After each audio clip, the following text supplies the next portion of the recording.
here it is, the most listened to radio show on the planet. Even the other stations are tuned in too. Hi, I'm Dustin Lystra, and you're listening to the Coaster Challenge podcast. Hi, this is Chuck, and you're listening to Coaster Challenge podcast. Hi, this is Darren Schmidt from the Dead Man's Digest, and you're listening to the Coaster Challenge podcast. I accept the Coaster Challenge. I accept the Coaster Challenge. I accept the Coaster Challenge. I accept the Coaster Challenge. I accept the Coaster Challenge. I accept the Coaster Challenge. I accept the Coaster Challenge. I accept the Coaster Challenge. I accept the Coaster Challenge. Do you accept the Coaster Challenge? What is the Coaster Challenge? A group of regular people that went from fearful to fearless, all from riding roller coasters.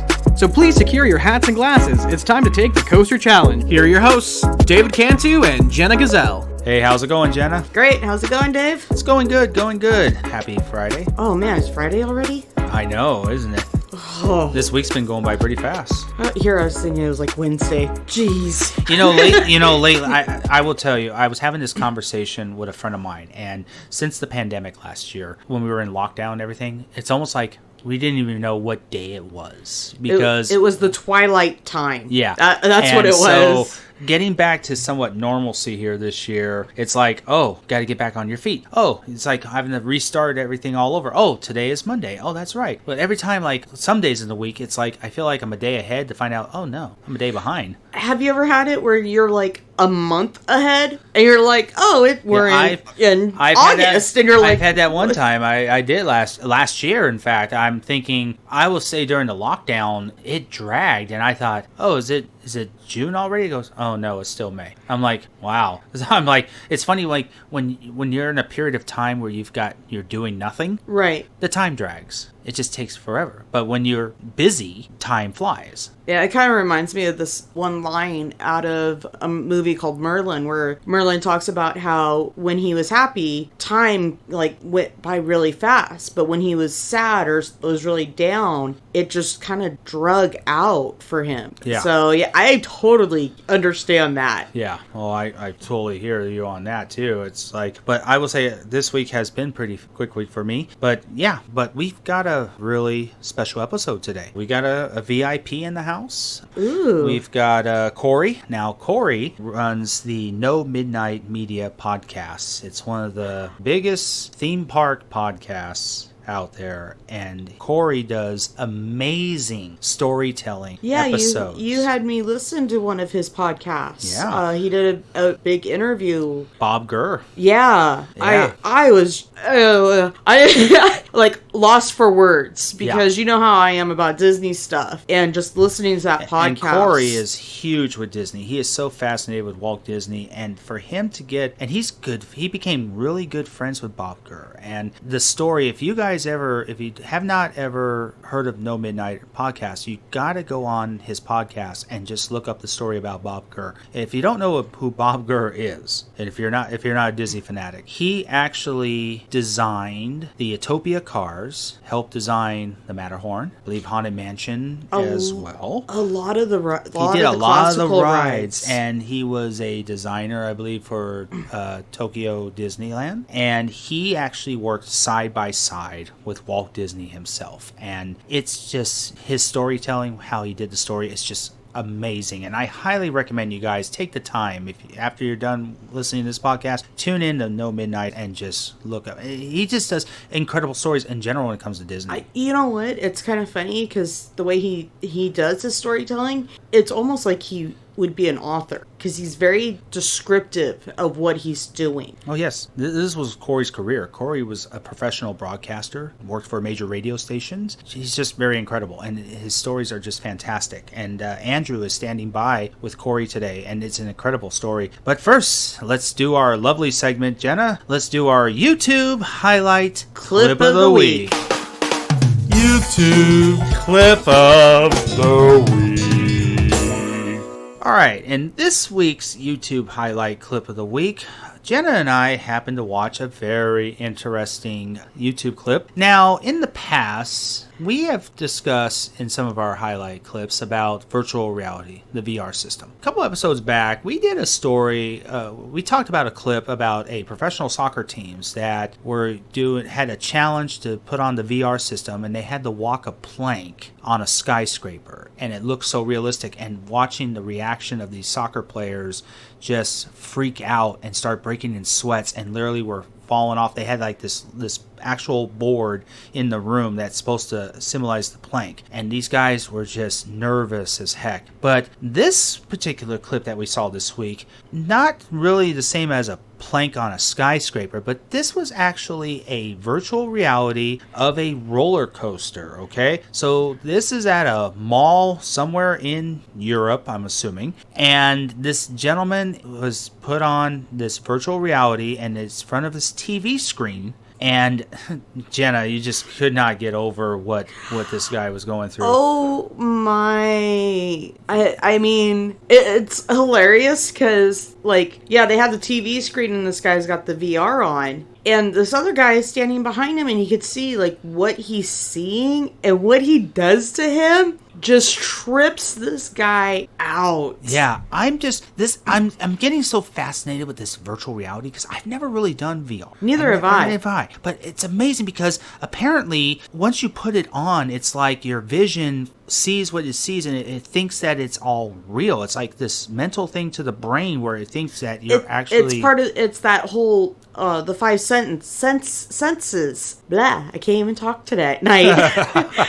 But it's like, you know, once you put it on, it's almost like everything else for the senses kind of goes out the window. Yeah. Your sight, your sound, your smell, your taste, your touch, it like all flies out the window for a minute. So this guy is standing. He's got the VR system on. They put these headphones on. I'm assuming it's for the sound or everything that he can hear. So it sounds like you can hear the roller coaster sounds. You hear it going up the lift hill. You hear that chain click and all that stuff. But there's this guy who's doing the VR is standing directly behind him, like you said. And all of a sudden, you should see on the TV screen, it's going up the lift hill, going up the lift hill. And the guy's sitting there looking around like, hey, yeah, I'm going up the lift hill. He's really calm about it. Yeah, he's calm about it first. And then all of a sudden, it looked like right when they got to the crest, right when it's getting ready to do the drop, all of a sudden, this guy, what was it, Jen? He just pushed him? Yeah, he shoved him, just like a light push, just to kind of give him that feel of like that he was going down or something. Yeah. And the guy that has the VR totally freaked out. I mean, he was screaming. He fell to the floor, and the floor is marble, so I guess it's very slick, and he has slick shoes, but they were trying to get him back up. He was trying to get back up, and he kept falling on the floor. And he's screaming like yelling and panicking, and it was like, oh my gosh, what's going on here? And this is the second VR that I've seen on YouTube where it's like, wow, it makes me like, I think the next time if I see something VR like that, I need to give it a shot. Vegas has a lot of those types of things. Yeah, I've heard they do a Star Wars one too. I don't know about a Star Wars one, but the last time I was there, was it Excalibur or Luxor? One of those two on the Strip. They had a little, VR thing. But I think it was like more of like a sitting one, so you could like sit and do whatever it was. I think it was like one of those, you could tour Hawaii's islands or something. I mean, I'd be kind of interested just to see. I don't know, but just seeing this clip, just like the other one we've done a while back, the way how this guy reacted, all the guy did was lightly pushed him, like right as it shows the train was going down the lift hill. This guy just completely went insane and would panic pack and just fell to the floor. And I was like, wow. I go, come on. This is a device. You know it's on your head. I know you see it, but it must be some sort of mental challenge because, man, it really must fool the brain really good. And I will say, like I said this in the past, virtual reality, this looks like a good science experiment of strength training your mind on how to face your fears. But this one here, this guy was really scared. Yeah, I don't know about facing my fears with a VR thing. I'd probably freak out too if it came to spiders or snakes. I just look at it as it looks like it would be a great training tool to help you conquer your fears as well. Yeah. And kind of help prepare you for something. But this was just a hilarious clip, but it was just interesting to see this guy's reactions. So, but if you guys want to check it out, the title of the YouTube video is called Man's Reaction to Virtual Reality Roller Coaster Prank is Quite Extreme. And I'm going to make sure I put this in the show notes for you guys to be able to click on the YouTube link. But it was just amazing to see this. But yeah, check it out, guys. This was really interesting. But I would have to say, Jenna, this was a really good YouTube highlight clip of the week.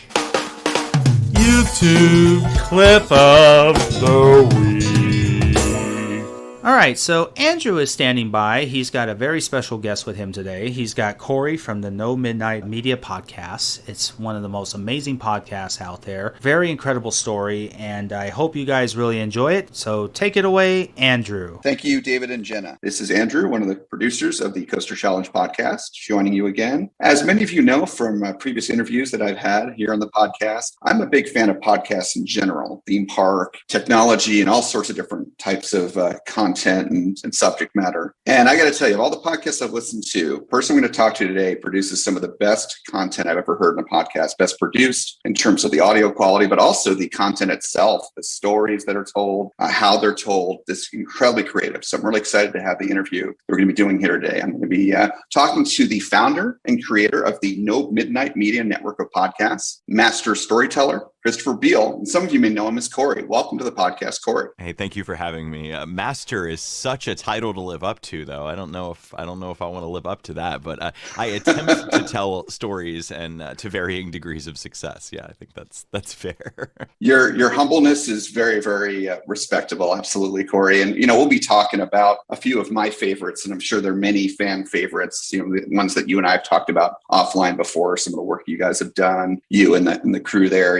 Adam and Albie and Jack and everyone else there. No Our crew has grown quite a bit from the early days, for sure. Yes, I remember those days for sure. I started listening to you guys probably about a year after you got started, so it's pretty early on still. So it's been a few years. Yeah, we're a team of 8 now. It started with 2, with just me and Philly, and it has now evolved into a team of 8 people and like 25 different Slack channels. And I mean, we're a full-on production group, and it's one of the more rewarding things I do with my life, for sure. That's awesome. So for the interview today, and this is going to be a little different than the typical interviews that we do. Some of the questions will be similar, but it's going to be a kind of a 2 or 3 different parts. The first part, we're going to get to sort of your storytelling and podcast experience and all that, because there's some fun things to talk about there a little bit later on. But I want to start with first is one of your passions is theme parks. I know that you love theme parks like I do. You've worked in the theme park industry and whatnot. So the first thing, if you could just tell our listeners, is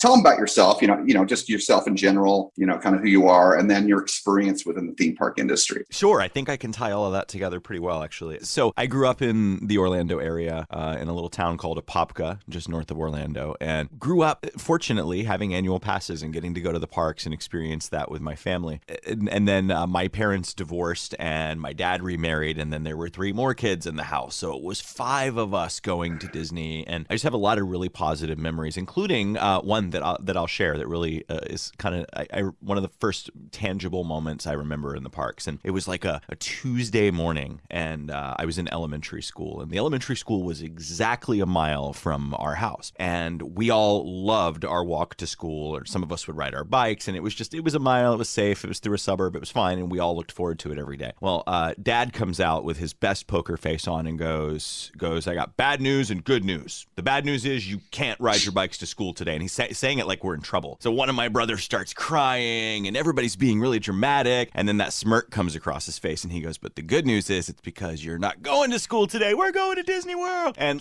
we got to take a day off from school and spent the entire day. We all wore matching shirts, and it was just, I still have a snapshot from that day too. But it was an early memory of the parks being something that I always associated with reward. It wasn't until I started kind of studying Disney as I got older. I became a radio personality personality, and did that for 20 years, and over the last 5 to 10 years have become interested in broader forms of media, expanding into podcasting, public radio, etc. And through that, I really, really began to study Walt Disney himself. Through that lens of kind of beginning to understand Walt, began to experience the parks in a way I had never experienced them before, as a tangible form of entertainment. And as someone that, to quote Billy Crystal and City Slickers, makes air, it's really cool that someone thought of this form of entertainment, this physical thing that you can touch and experience and is special and is a cultural phenomenon. Basically, my love of Disney has evolved as I have evolved, but there's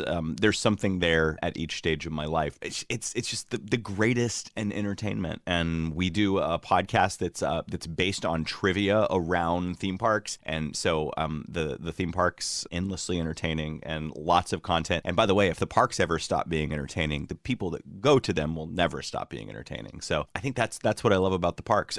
My experience with the industry, really quick. Not only did I grow up there, I boast thousands of visits, whatever that means, to Orlando, and about 12 to Southern California, believe it or not. But I grew up going to the parks, and then my first job was at the old downtown Disney McDonald's on Disney property, right just across the bridge from Pleasure Island, which is where a manager recruited me to work my first job for Disney at Pleasure Island Outdoor Foods. And then I left and started my radio career. During a break in my radio career, I managed, some people listening may remember these. I think the most prominent ones would have been at Epcot, so I'll focus on those. At Epcot, right at the entrance to World Showcase and right in the East Breezeway, was a Balzac balloon cart where they sold those inflatable balloon balls, and the guy would always throw them at you as you walked by. Yeah, I managed those for about a year during my break from my radio career when the economy tanked in 2008. And then I got back into radio, and I have not looked back, but I guess I do look back, but I look back fondly instead of looking like I want to get back there. Nice. That's awesome. Yeah, and actually, you bring up an interesting point. In terms of entertainment, a lot of entertainment is non-tangible. Movies, TV shows. The kind of most common forms of entertainment, or to your point, radio and podcasting. Versus theme parks, they're very much hands-on. You have to go somewhere. You're interacting with these attractions. Yeah, it's everything. Yeah. It hits you at everything, including smell. Like every single sense is hit. Whereas you kind of have to choose one with traditional media. Absolutely. So you mentioned you have some experience, working there on Disney World property and actually at the parks. Did you also work for Universal Orlando at some point? I did. Yeah, I was a spieler at Earthquake back in the day, back when the section in the back that you went to on the car was run by like show operations and engineering, and we didn't go back there, though we could. That's another story for another podcast. But I worked up in the front where you had the casting director in the front room, and then the person introducing the miniature by Apogee Productions in Hollywood, Beverly Hills, California, in the second room, and then all the stunts and everything in the third room. So that was really fun. I did that for a little while, and I've also worked for the before it was NBC Universal. Actually, it was the Universal. What do they call it? The Universal Broadcast Center or something. It was a it's where they show you the previews of like movie trailers and TV pilots and pay you to watch them in the park. I used to do that too, but I hated it. I had to like walk up to strangers. I don't like. And now I'm a journalist, which is like now that's like 90% of my job. But yeah, it was just weird. But I walk up to people and offer to pay them to watch stuff. So interesting. Yeah, but it's America, so everybody thought it was a scam. Everybody was like, what's the catch? Right. Yeah, sounds kind of suspicious. Right. So one of my favorite newer segments, recurring segments, that's part of No Midnight Media Network is Adam. Adam's awesome. He loves history like I do. Theme park time machines. So we're going to kind of almost do a literal theme park time machine here. I want to take you back. Oh goodness. Don't worry. There's no quiz I wasn't sure where you were going, but I'm glad it was there. Yeah. No, I do. In all seriousness, I love Adam's theme park time machine segments. They're awesome because, like you, he's very, very detailed in his research, and he loves his history, and it's fun, fun stuff. And and a lot of the audio is great. That, by the way, because that show is a 2-person operation, though Adam is the person you hear. Well, it's actually a 3-person operation. I serve as the editor, editing the copy, approving the final audio, etc. But Adam writes that, narrates it, and then Jack has been doing sound design on that from day one. So if you like like the sound of Theme Park Time Machine, that is all Jack. Like, he's now doing that for Theme Park Pulse the game, but like I initially designed it, so we're calling that sound mixing. But Time Machine he designed. That's completely his. So that's awesome. I know that's in the credits every time. And I was going to say that the audio is great on that, of course. I mean, there's really, with No Midnight, there's no bad audio that I've heard. I mean, you guys always have some of the best audio quality, and it's, Andrew, it's because awesome. I'm a big jerk. It's because, and everyone will agree, but like, it's just, I came from a radio background, and I told the guys from the very beginning, and guys and now gal, like, if we're going to do this and it's going to have my name on it, it's going to sound great. I can't affect where the listeners come from, but I can affect what comes out of the speakers, and that's going to sound great. And everybody's, participated in that. And we've found some ways to record remote audio that sound pretty clean. And yeah, so thank you for that. We work very, very hard on that. That's step one of everything we do. Of course, that's great. And you've been an inspiration for me. I mean, I'm certainly a perfectionist in certain aspects of my life. And not you. No. That so doesn't sound accurate at all. Speaking lies. On the Coaster Challenge podcast. Yeah, what can I say? So besides producing this podcast, which is a fledgling podcast, we only got started here a couple months ago, not even 2 months ago. That's a nice thing to say about yourself, fledgling. Well, no. You're like this podcast, the little podcast that could. Who knows? Now, oh yes. No, we're doing great. We're gaining a lot of momentum. But addition to this almost 5 years, like we're at, and you'll be like, crap, oh yeah, we've been doing it for this long. I wouldn't be surprised given the plans we have. We've got some great plans already planning out through the rest of the year and all that. But besides producing this podcast, I've been producing now for a couple of years the ACE Ride With Us podcast, which is the official podcast for the American Coaster Enthusiast Organization. My role is different. This podcast, I'm more of a recruiting talent and scheduling interviews and then doing the interviews like we're doing today. David, who's behind the scenes here, who's always with us in each of these episodes, he's the one that does all the editing, and he's really sees how much work it is. Now in my work with ACE, I recognize the facial expressions of an editor when I see them, because as his eyes get wider, he's thinking of how much more work the show is going to be. Oh yes. I've given him some challenges recently with some special coverage we did. We did a live episode last week, live recording. That was like 2.5 hour marathon show. But with ACE, I bless the behind the scenes people in radio and podcasting and television. They don't get enough credit. There you go. With ACE, I do some of the interviews. I recruit my own talent and come up with the interviews, kind of what I do here, but I also edit my own content. And that's what I was kind of driving towards, Kory, is I'm painstaking with my editing. I'm editing out all the throat clearings and the repeat words and the gaps, and people say the wrong thing, or everything, like I just did there. And it's a lot of work. So I can appreciate the work that you guys do and editing and audio quality and all that. So it's awesome. Thank you. Yeah, it's become a lot more fun now that we have somebody on the sound design side, now that I can do the content editing, which is truly the really detailed work, and then save it and say, this is what I want in the show. Now make it pretty. So it's a lot more fun now that we have 8 people to work on a show instead of just me. It's a lot more fun. Nice. Yeah, it's good to spread out the joy and the labor and the trials and tribulations, for sure. Thanks for sharing, a little bit about your background. And I know I've heard some of these stories in more detail, either from you personally or on one of the No Midnight shows over the years, one of the episodes over the years, kind of getting to know you. I remember the McDonald's story. I've heard that one before. But it's great for you to share that with our audience here in this podcast. And, obviously you grew up in Florida and going to Disney World, I'm sure Universal and all the local parks. Now you live in California, you go to Disneyland. You've been there a number of times. Gosh, you could have just answered that question for me, Andrew. We could have done that in 2 seconds. Right? Yeah. Well, I knew the answer, but I want our listeners to find out the answer. And so yeah.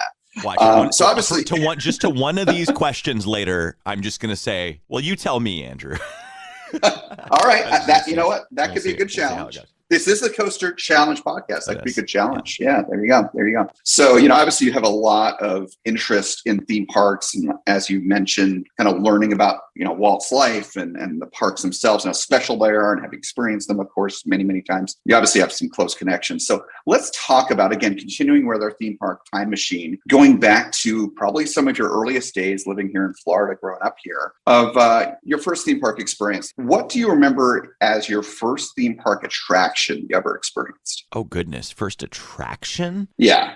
What's your memories? Yeah. Man, I'm having to go way back because, I remember that day that I shared earlier. That's a really nice early memory. But as far as first attraction, I remember liking. We'll go there. First attraction I remember liking as a kid was at Epcot. It was Horizons. I used to really, really enjoy Horizons. And I remember going on a school field trip shortly after they began the demolition of the Horizons building finally. But anyone who followed that knows it didn't happen very quickly. So I was there to see, not knowing my favorite attraction was closed, and then to walk up and see it in ruin. And I remember that being like a really sad moment when I was a kid. But yes, Horizons was definitely my jam growing up. I just remember the getting to choose your own ending was just so cool.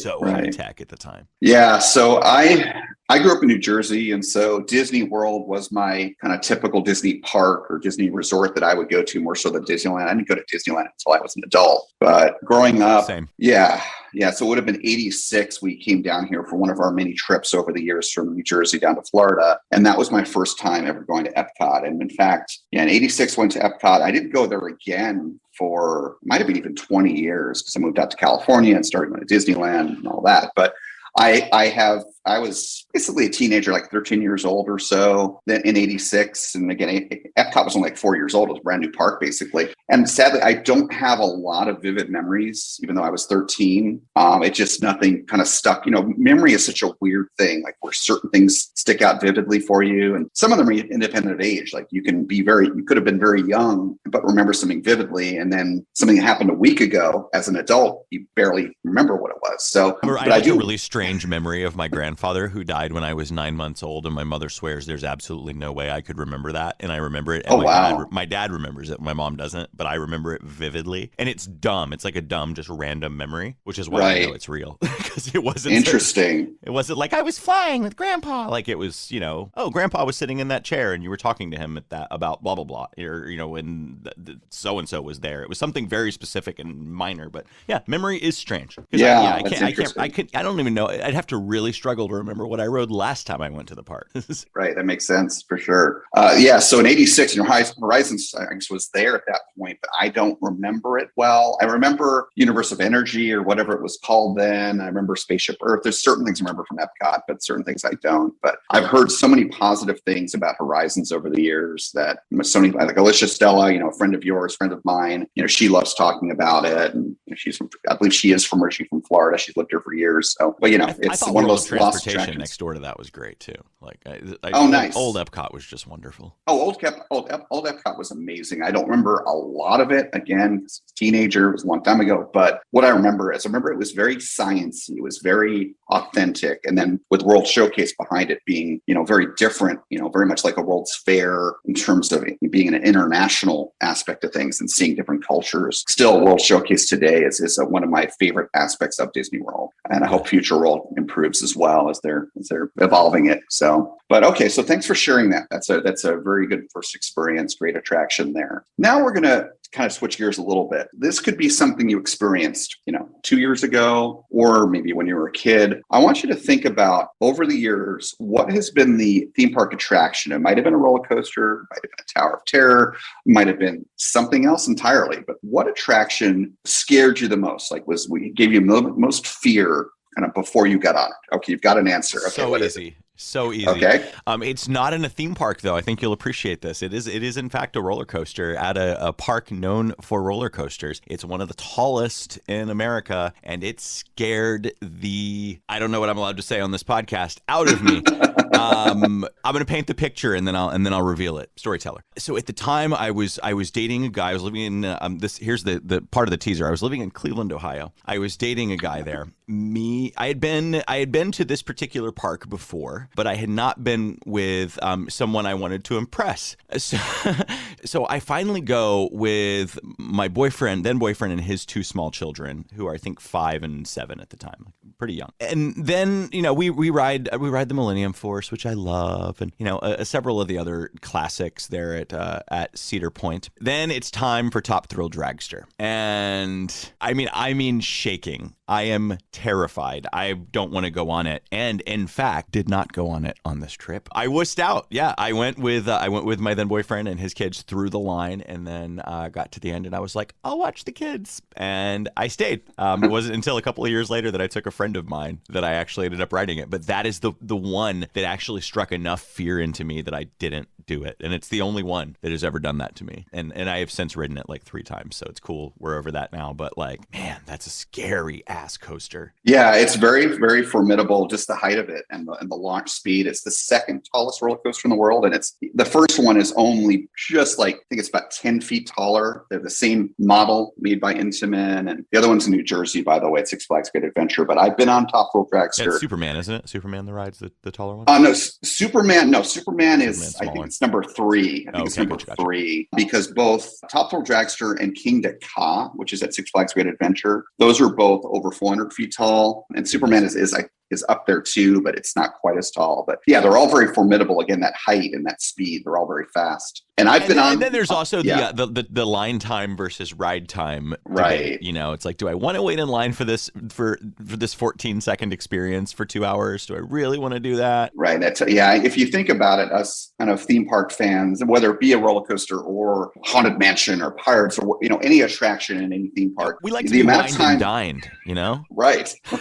The amount of time that you usually wait is much longer than the actual attraction itself, which some people would probably look at us and think, "Are you crazy? That's not a quality experience." But you're not waiting out in on concrete out under the hot sun under water fans. Like you're at least being entertained while you're in line. I think I've said this to you before privately, Andrew. Like that's one of the things that I really wish those coaster parks would pick up a little bit more on, is pick up more on the theming and the ability to use coasters to tell stories. Because I think people like Universal or organizations, like Universal, are beginning to do that, and it's really, really impressive that you can build a roller coaster and still put in a story. What a concept! Oh yeah, no, it's Kory. Absolutely, I'm 100% on board with you there. Yeah, I mean, I like Six Flags and Cedar Fair, and I love the thrill coasters in those parks. But Universal, really, compared to the coaster parks, compared to Disney, SeaWorld, Universal's my jam. Yeah, especially Universal Orlando, because they're right in the middle of everything. They have the highly themed rides, the amazing themed lands. They've got great customer service. Team members are awesome. Just great quality experiences. The food's pretty good.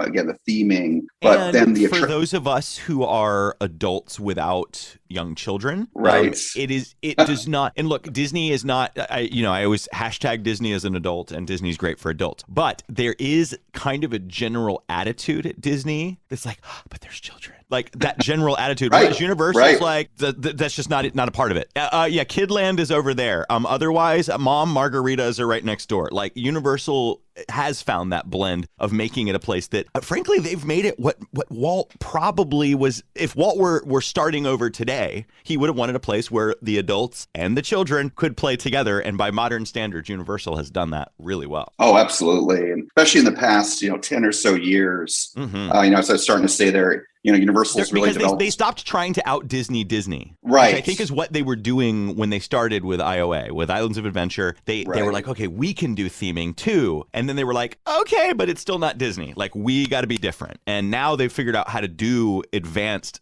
at times. Diagon Alley, looking at you. At times, more advanced theming than stuff we're seeing over at Disney. It also doesn't feel... It feels like an experience I can have as a 38-year-old man and not feel a little silly. And granted, part of going to Disney is feeling a little silly and suspending your disbelief and being a kid, and that's awesome. But Universal kind of meets you where you're at, and I love that. I really like that. Yeah. That's a good way to put it. Meets where you're at. Yeah, I mean, like you said, all the theming is wonderful, and even out theming Disney at times, especially with Wizarding World and so forth. But on top of that, Universal has more thrill attractions and higher thrill than Disney does. Mm-hmm.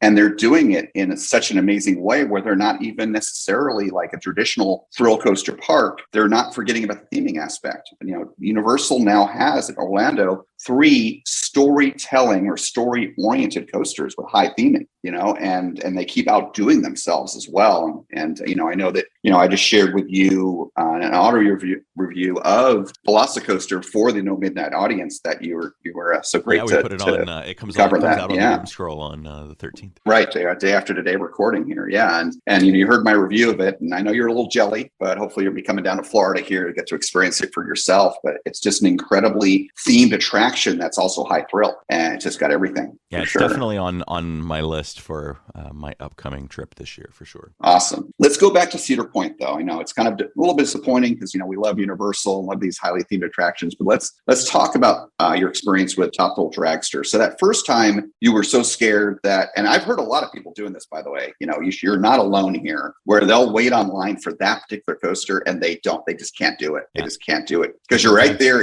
Yeah, it's not like, again, a highly themed park where you've got an indoor queue where you don't even see what the ride is and you get on it and all that mystery is great. But, for Top Thrill Dragster, off of this coaster looking normal either. Like, this is not right. Like if you've ever stood by the exit of a coaster to be like, oh, let's see how they are. Because, I think we've all done this on water rides. Let's see how high the water level is. Oh, they're not too soaked. Yeah.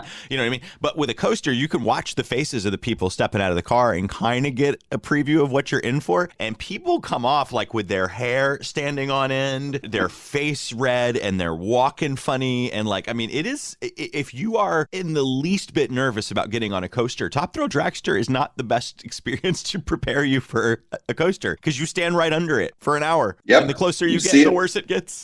Yeah, you see it in action, you hear it, you see the people, as you said, before and after. And yeah, and you feel it. It's all the senses. Yeah, sure, like we talked about earlier. I'm assuming that next time you went to go on it, where you actually did go on it for the first time, you were pretty scared there, right? I was pretty scared, but so I went with, I won't say his name because he'd kill me for telling this story. I went with a buddy of mine who is tall and thick. We'll say that. And we got to... We psyched ourselves up when we got there, and he had never been on the coaster either. So we were like, we're gonna do it. He had recently lost a bunch of weight and stuff, so he was like excited to be able to actually get on this coaster. Oh, nice. We get there and he's struggling with the restraint. It's not wanting to lock over him. And I'm like, oh God, my friend is like just gone through all this. And finally he gets it to lock and he goes, don't say a word.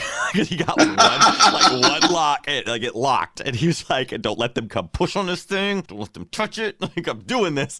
And then we went and we had a great time, of course. And it came off with that buzz you feel after that ride. It's amazing. It is worth however long the wait is, but man, it's daunting. But there's a moment at the very top of that where you're like, oh, I think I might actually survive this.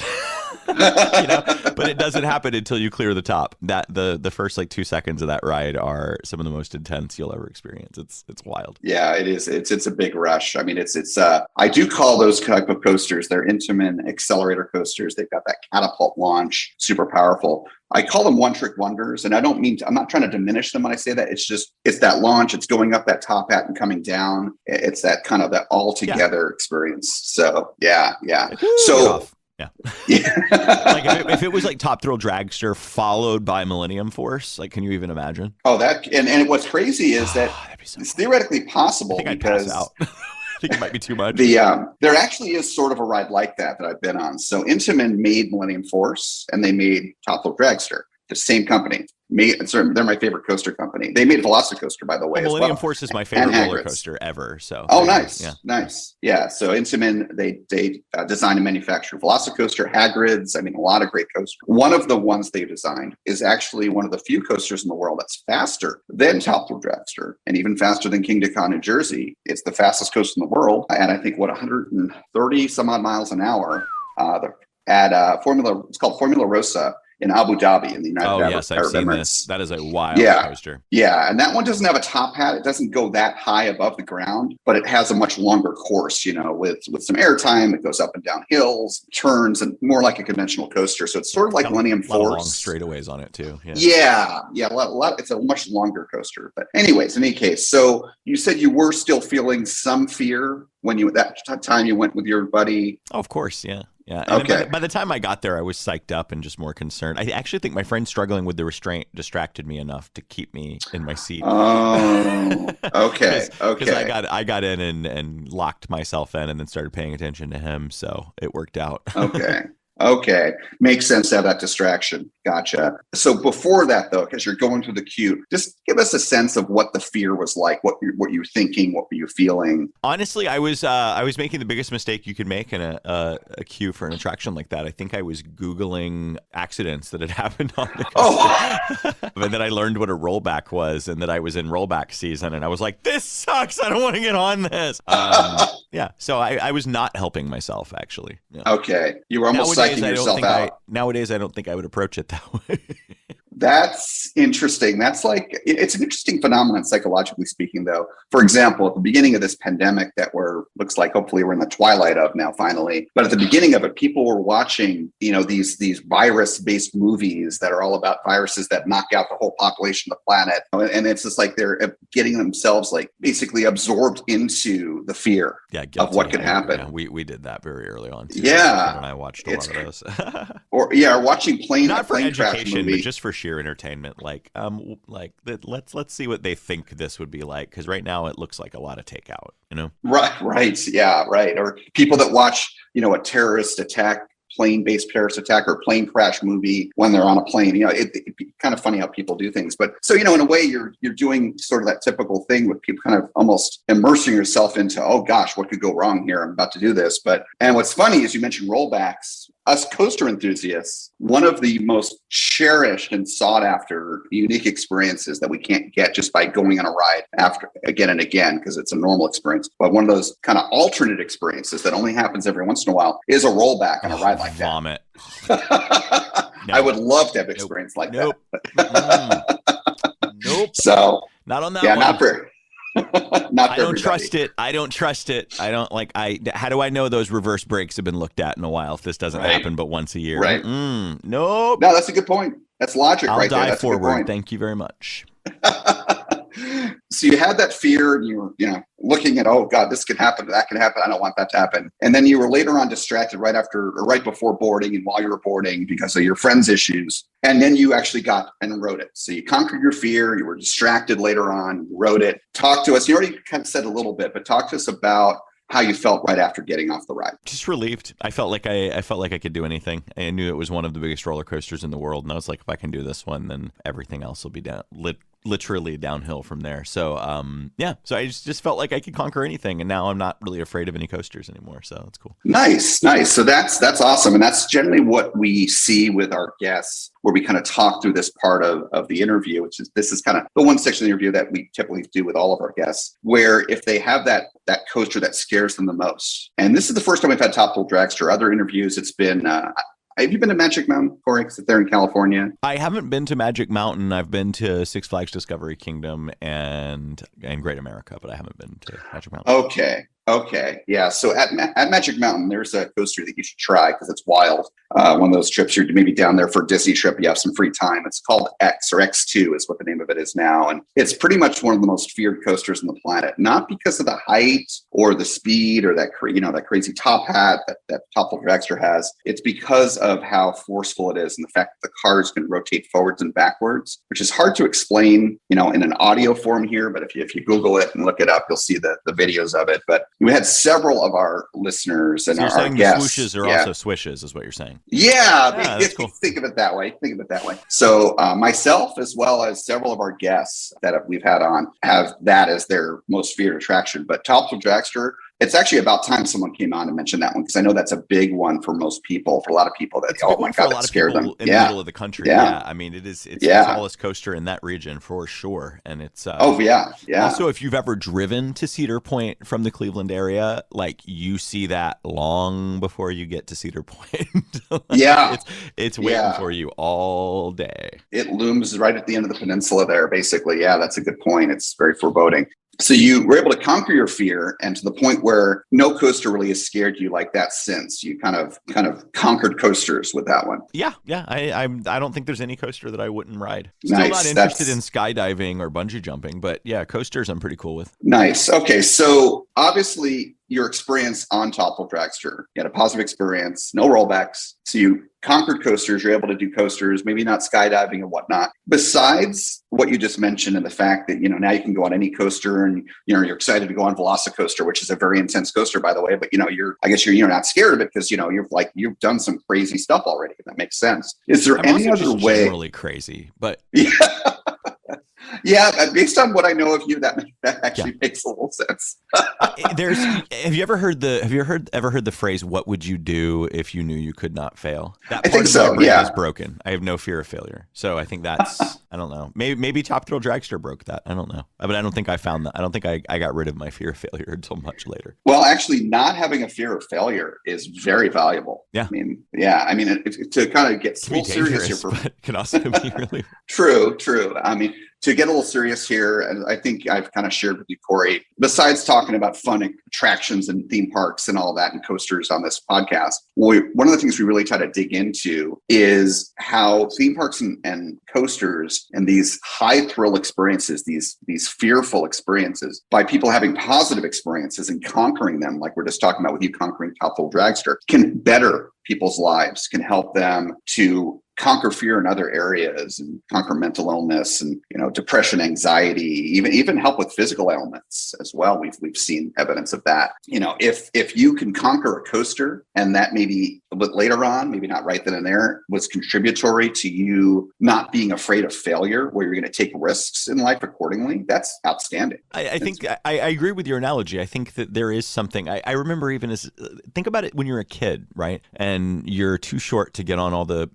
big person rides, right? And you finally reach that milestone, that 42 inches, that 46 inches, where you can start getting on 52 in some cases, getting on actual roller coasters. The big boy coasters. It's a big deal, and I think that it's kind of that. It's kind of like you feel like, okay, I've now reached a place where I can do this thing physically, and I'm told it's safe, but it's still scary. But also, that guy's doing it and he's fine. That guy's doing it and he's fine. That guy's doing it and he's fine. Now, it doesn't mean go jump off a cliff. The key to all of that is that the people are fine. But like at a certain point, you do have to look at something dangerous and go, that is scary as hell. But I think I'm going to be okay. And then just do it. Like, I don't know. Right. So, yeah, I do agree with that analogy. And I think you can apply that to a lot of areas in life. One of my favorite things to say lately is quit your job, do the thing. Like, why not? Right. Like, do it. Seriously, just do it. Right. Especially if you're not happy, try something else. Take a risk. Wake up tomorrow. Yeah. hate to break it to you. Right. Wake up tomorrow Your to life's deal with not your over. decisions. So start making them. Yeah, your life's not over just because you do that. Absolutely, for sure. And when you mess up, I hate to break it to you, but you're still going to wake up the next day and have to deal with it. So just make those mistakes. Do it. Very true. Very true. Obviously later on, you were able to sort of develop this skill of, okay, I'm not going to be afraid of failure. I might fail at this. And again, that's a very valuable skill. But is there anything else that you can think of that, conquering Top Thrill Dragster helped you either directly or indirectly? Andrew, if I'm being honest with you, I actually haven't thought about Top Thrill Dragster in like a decade. So it's just really cool to share this story with you again. But no, I honestly haven't given a lot of thought about that particular moment. But parks in general, which is the thing that drove me to Top Thrill Dragster, to be clear, or it was Cedar Point. It was not Top Thrill Dragster that got me to the lovely burb of Sandusky, Ohio. It was my love of parks and wanting to see a different park. So, I mean, truthfully, the biggest takeaway that I found is not necessarily related to the thrill of the parks, but it's their very existence. It's the fact that, I mean, I go back to Walt because I am a themed entertainment fan more so than a coaster fan. I mean, the amount of times in Walt's life that he was told he was crazy, completely out of his mind, will not work, this is outrageous. And yes, he had many failures along the way. Don't get it twisted. Walt was bankrupt for a long time. In fact, I think he may have had money troubles more than he had good money in the course of his life. But he left an imprint on the world. He created, through all of that, he went, you know what, fine, I'll just do it myself. And he did. A lot of people that do that are usually ignoring good advice. He was ignoring bad advice. He did it because he believed in it. And so I approach everything I do in my life that way. I recently left a well-paying commercial radio career after 20 years because I just got tired of doing it. I didn't feel like it was serving me as a human being anymore. I felt like I was working for advertisers and not for my community. And that's not to trash commercial radio. This is my battle with commercial radio. This isn't a reflection on them, but like it just like, I don't know. I've gotten to a place now where I feel like if that guy could do it all those years ago and really believe enough, and truthfully, his belief in his ideas is why they worked. If you don't believe in your own ideas, no one will. So I never turn down an idea. When I have notepads like everywhere in my studio here. Like I'm constantly jotting down ideas. And yeah, so I think the very existence of a place where you can go physically experience entertainment, not just watch it, not just hear it, not just the combination of the two that we're used to, but actually go feel it. And if you still have an imagination, if you haven't given that up, like suspend disbelief and you can be anything too. You can be a pirate, you know, it's cool. I think the very existence of the parks inspires me more so than the things, because if you look at a theme park as a whole, right, especially Cedar Point, let's use Cedar Point as an example, you could actually probably spend the entire day ramping up the intensity one coaster at a time as you go through that park. Right. There's a little something for everybody, but there's that big one. And it took me 2 visits to do it, but I did it, you know? And so I think that's a great approach in life. Like even if you fail the first time, it's fine. That challenge will still be there tomorrow. Try again. Right. I mean, there is really so much to your credit there, what you said about theme parks. That's very powerful. It's not just, you know, the coasters. And while, yes, we're called the Coaster Challenge podcast, and David and myself, and I have our other producer, we're all big coaster fans. You know, we're also big theme park fans. You know, speaking for myself, just for the moment, you know, I talked about Universal earlier. I love Universal so much because it's got everything. It's got some of those big coasters, but it's got incredible themed entertainment and themed lands and immersion and, you know, like riding the movies, as they say. You know, I'm a big movie goer. I love movies, and, you know, Transformers and Mummy and all these great movie franchises now. Jurassic Park, Jurassic World with the new coaster, Harry Potter, all this stuff.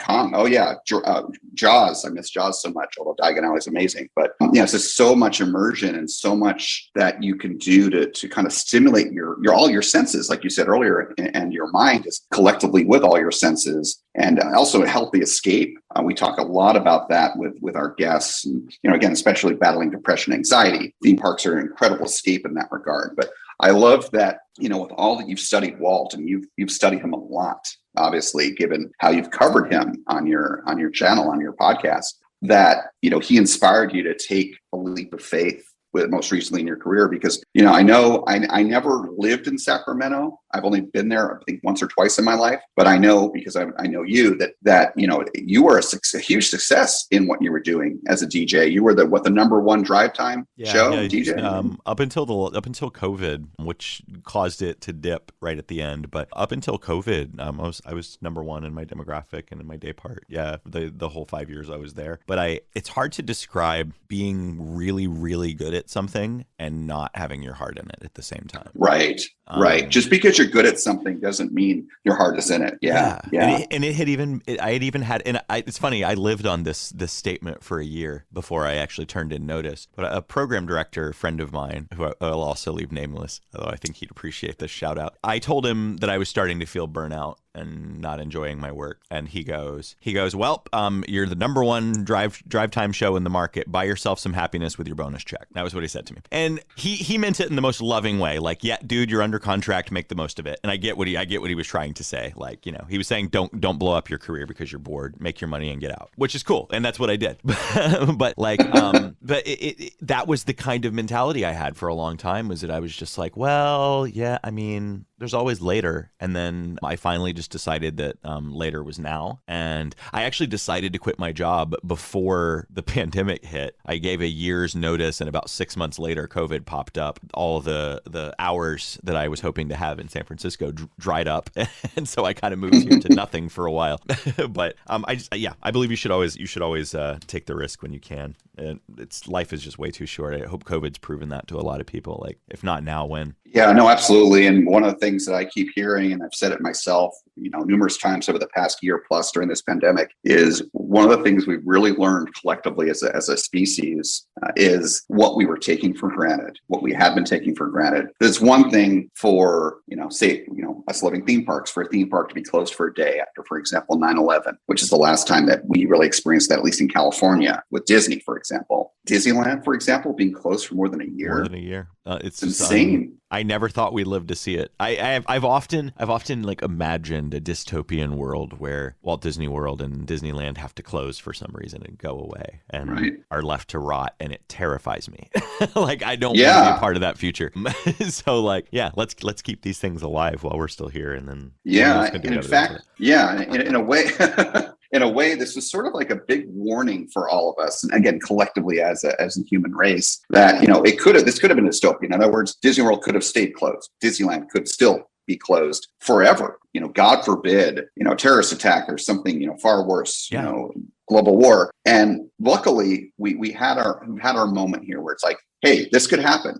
This is what it's like to not have these things. Okay, here, you're going to have getting them back slowly but surely, carefully, because of the nature of the pandemic. Always keep in mind what you could lose. And hopefully we'll come out of that here in the twilight of this pandemic, coming out of this pandemic, where we'll all be a little bit better off, because we have been smacked in the face with a reminder of what we could lose. Yeah, I think I'm just appreciating life in general more these days. I'm actually really appreciating, it's taking a little longer in San Francisco, but people are beginning to walk around outside with their masks off. I'm trying to, because all the guidance here is take your mask off outside, but people are still a little scared, which I understand. But I'm kind of starting to put mine below my chin when I'm not near people, and just like smiling at people again and little things like that. And it's nice. Life's starting to feel normal again. But I'm definitely going to hug all the people this year. Like, nice. A year without a plethora of hugs. I don't want to experience that ever again. Yeah, it can actually, you think about a single hug may not be the biggest thing in the world, but it can have a big impact. But not having that closeness when like people like yourself and I were very,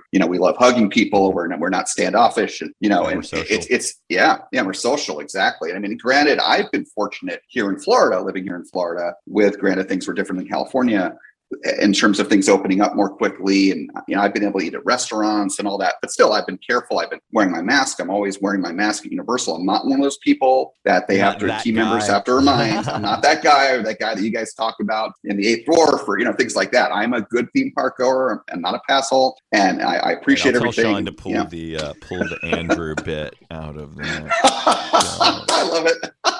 So yeah, and again, it's that not taking things for granted, appreciating it. But hopefully we'll continue to go back to normal slowly but surely. But anyway, so back to our discussion here. So there's a couple more things I want to talk about, kind of related to that theme park time machine, and then I want to get into the last segment, which I'm actually the most looking forward to here because of your background and your storytelling abilities and whatnot. So before we get to that, though, thinking about all the theme parks you've been to, amusement parks like Cedar Point, theme parks, Disney, Universal, etc., wherever you've been, what has been the craziest moment you ever had on an attraction? Maybe where something didn't go the way it was supposed to, or a guest that would, nearby to you did something that was like, wow, is anything like that for you? Any stories? Yeah. The one that there's several, because I've been going to the parks for almost 4 decades now. So, okay, maybe 3. Let me not age myself. 3 decades. No, but I remember one, and it was just like, I was so tired that I didn't complain, but it was bad. It was a skipper on the Jungle Cruise at Disneyland one night who it was late, probably one of the last cruises of the night, and dude just decided to hijack the spiel and just do whatever he wanted. Wow. Which was also not funny, unfortunately.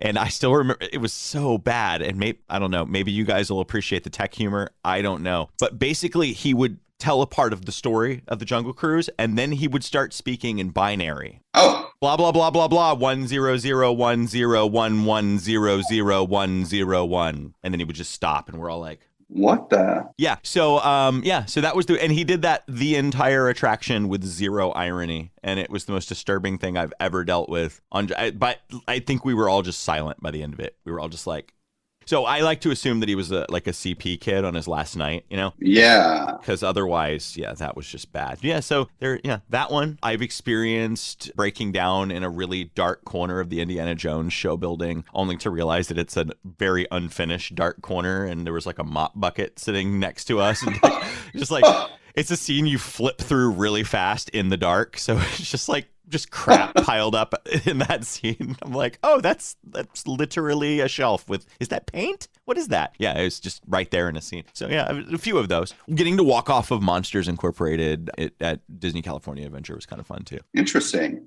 Those are all unique experiences. The Jungle Cruise one, it makes me think of some stories that I've heard. So I'm assuming, Kory, that you're familiar with Mice Chat, Dusty Sage's channel. Sure. And so I've met Dusty, a good guy, living in Southern California for years, because because Mice Chat's very much Disneyland focused, Knott's Berry Farm, the whole LA area, Universal Hollywood as well. I've done a few Mice Chat events, and Dusty always puts on amazing events. And one of my favorites, I've done this twice now, is the Gumball Rally. You familiar with the Gumball Rally? No. Oh, okay. I got to tell you about this real quick because you're going to want to do this. Hopefully, I'll resume it next year. So it's an annual event, and it's basically a Disneyland scavenger hunt. And the way it works is you form teams, and you do this in advance. You have to sign up in advance. There's a nominal fee you have to pay, and it's teams of anywhere from 2 to 6 people. And you all show up there in the morning. Actually, usually it's the Anaheim Hotel right across the street, across Harbor from Disneyland. Everyone gets their packets, and these packets, what they are, is a list of questions, and there's one question per attraction. And usually most of the attractions that at Disney are represented. And the way it usually works is there's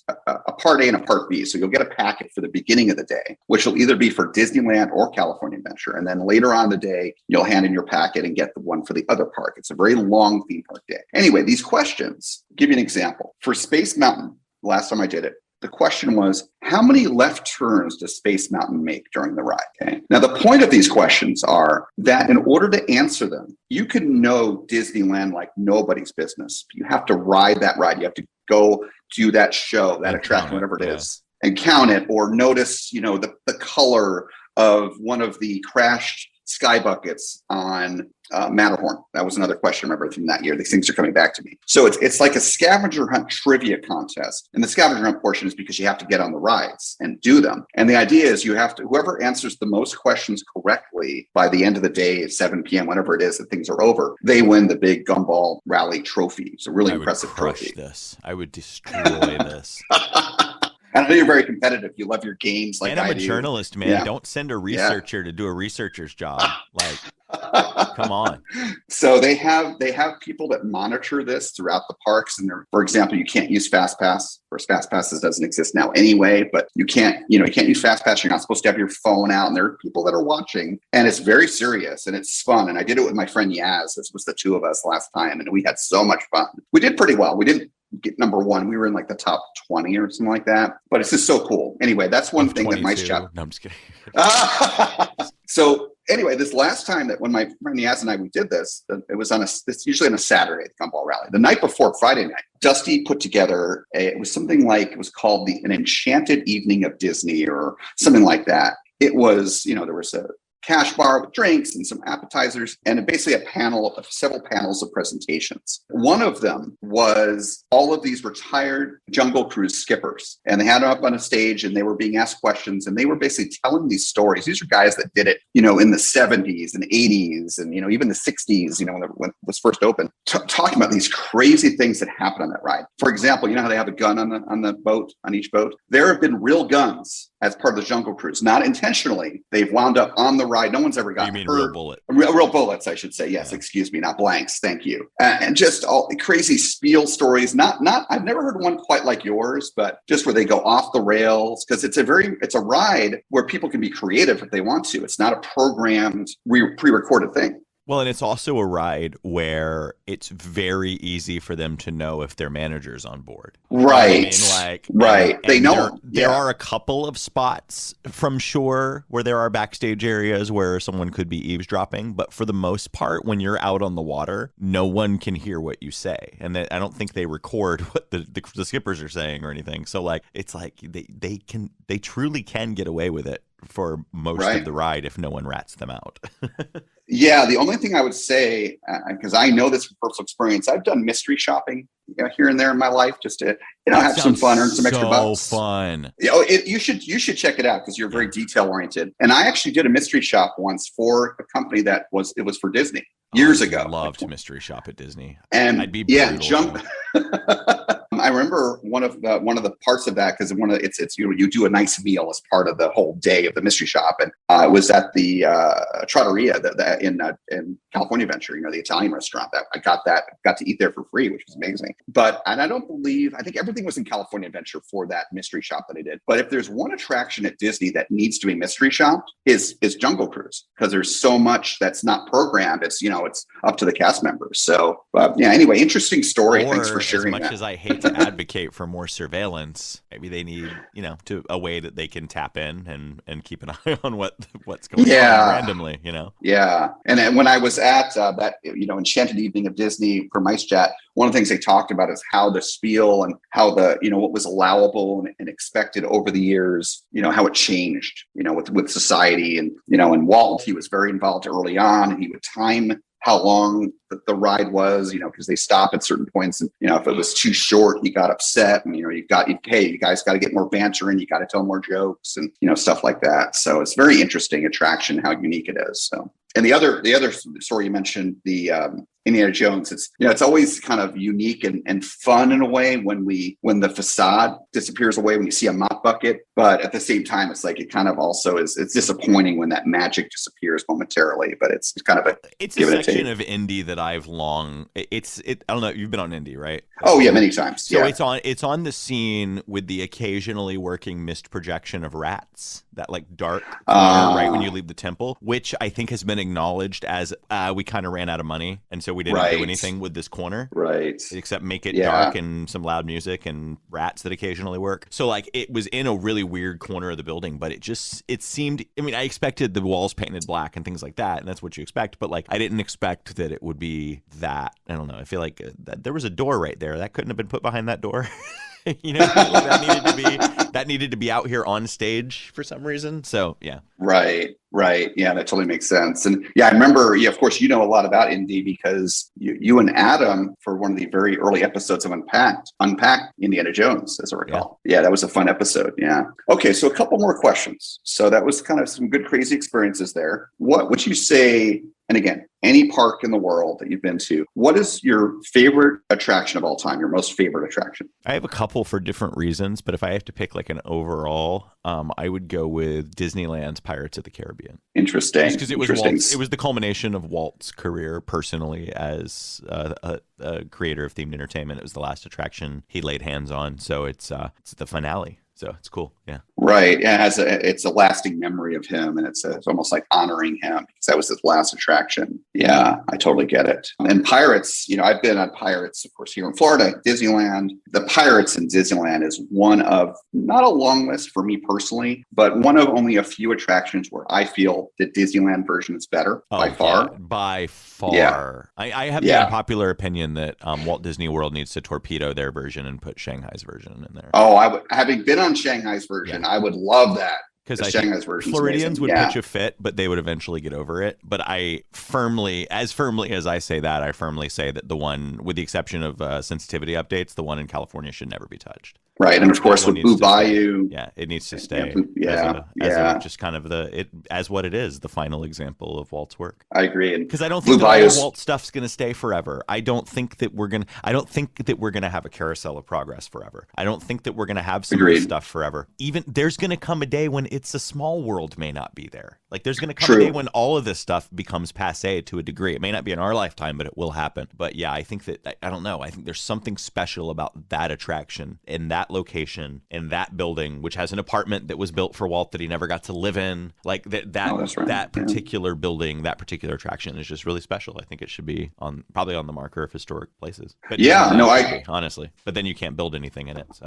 Right, and that can't happen. Even Walt himself said, things are constantly in flux and nothing's ever finished. But Pirates is very special, and Blue Bayou is my favorite Disney restaurant at all the parks I've been to. I've been to all of them now, but and now with alcohol. Yes, that's awesome. I can only imagine I love Louisiana lemonade. That's like kind of that special non-alcoholic drink they have there. With some alcohol in it, that would be incredible. Yeah, the only thing better than the glowing ice cube is the shot of liquor that you can put in it now. There you go. I have so many of those cubes too. It's crazy. So that's a great favorite attraction. So historic, and that's always a must-do. You say that after every answer, and I'm like, oh, good. I'm so glad he liked my answer. You're like, that's a terrible, terrible favorite attraction, Kory. Let's move on. Well, Kory, if you had said I disagree with you strongly. Let's move on. If you had said that Monsters, Inc. is your favorite attraction, we would have had words. Yeah, okay. All right. That's fair. Can't argue with that logic. So speaking of favorites and maybe some not so favorites, maybe I just named it, I don't know. But what would you say is your least favorite attraction anywhere? Oh, goodness. So let's go for attraction I would tear down tomorrow, yes? Sure. Gosh, I'm scanning parks. I'm starting with Florida because Disneyland's really special to my heart. But let's see. I would probably, oh my gosh, because here's the thing. Disney has actually, to their credit, torn down a lot of the crap that needed to be torn down over the last couple of years. Most of my answer would have been Epcot, but but all of that is under Interventions East and West would have been a good answer. But let's go with attraction I would tear down right now would be because it's obvious that it's never going to be restored, the remaining bones of Disneyland's People Mover. I would like to see that removed immediately. Sure, because it's a former attraction, but it's unlike Disney to leave a former attraction out in the open. Yeah, I first of all, I agree with you because I wish they would restore it, but it's never going to happen. That, it's the old Carousel of Progress building, which is also an old attraction. So the Star Wars launch bay that's in that building. There we go.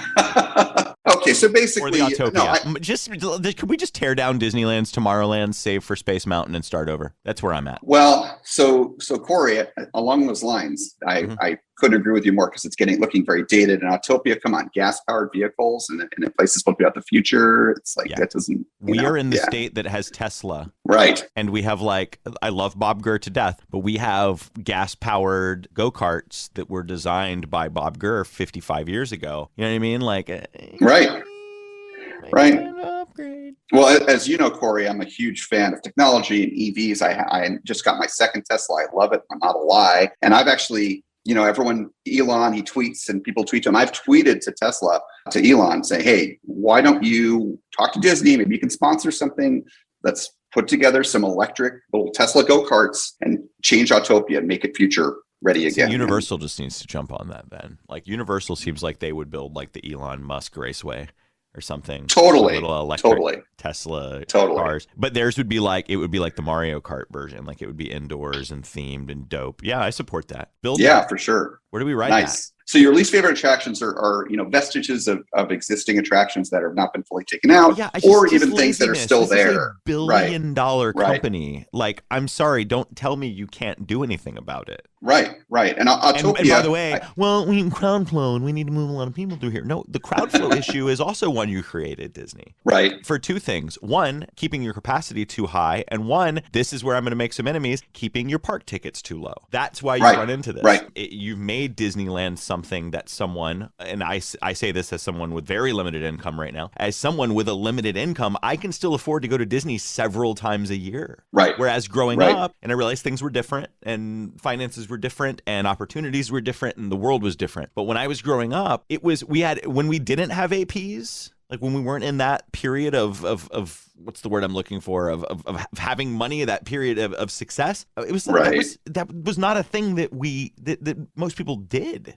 That was once a year, maybe, if not a couple of times during your childhood. Jack from our podcast grew up going to the parks once every other year as a kid. Right. It's something that used to be special, and now for many, it's as common as the mall. And I think that's part of the issue is go watch a David Copperfield special, right? The first time you watch it, it's mind blowing. The second time you watch it, you start to figure out what he's doing. You start to see the camera tricks. You start to catch on because the magic is not, it doesn't impact you if you see it every day. So, I mean, I personally, I support reservation systems. I support not ridiculous, but I support increases in pricing to make up for the lower crowds. And I support keeping the crowd levels low because it's going to make the experience more expensive, but it's going to make the experience worth the money because I can go and not have to book 70. Can I curse on this podcast? Well, we'll bleep it out if we have to. It's fine. Okay, go ahead. I don't want to have to book 17 fucking fast passes before I go to Walt Disney World. That is granted to the organizer brains in us. That's fun, but that's the mentality of someone that goes all the time. That's not the mentality of the person driving in from New Jersey with their family to go to the parks. And I think that to me, and I realize there's some nostalgia to what I'm saying, but there was a time when going to the parks was a really special occasion, and it's become Right. less so. And I think that is the part that is Disney's fault. So yes, if you treated your product, first of all, if you treated your product as valuable, you could charge more for it. So like, Right. you know, like if we didn't have to deal with things like watching attractions being torn down over the course of 3 weeks, or, you know, watching the People Mover sit there and rot for literally 30 years since Eisner, you know what I mean? Like, Right. these are corners that Walt would not have allowed to have been cut. I had a spicy take recently that I don't think Future World should be open right now. Right. I don't. Right. I think agree. they should have shut down or at the very least, they should have shut down the front gate, Spaceship Earth, and the entire center, kept the wings, kept World Showcase, and that's it. But it's pathetic what they're doing now. Yeah. And it's just, and this is not to trash Disney, because Disney's doing some really cool stuff, but Disney's also forced with this critical mass of crowds and trying to satisfy people. And I think Walt was really good at realizing that you can't satisfy everybody. Right.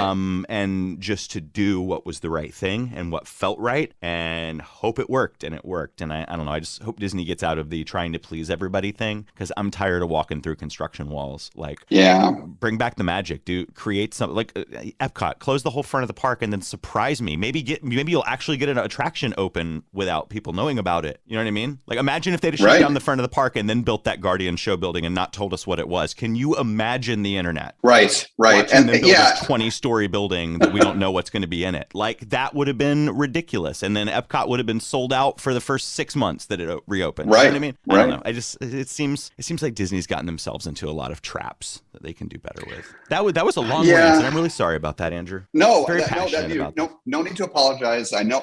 One of the things I think that's awesome about you, I love about you, is your passion, because I share it. You know, I will go off on rants. I've gone on a few rants on this, or off on some rants on this podcast. And actually, to that point, during our live episode, No, I'm just kidding.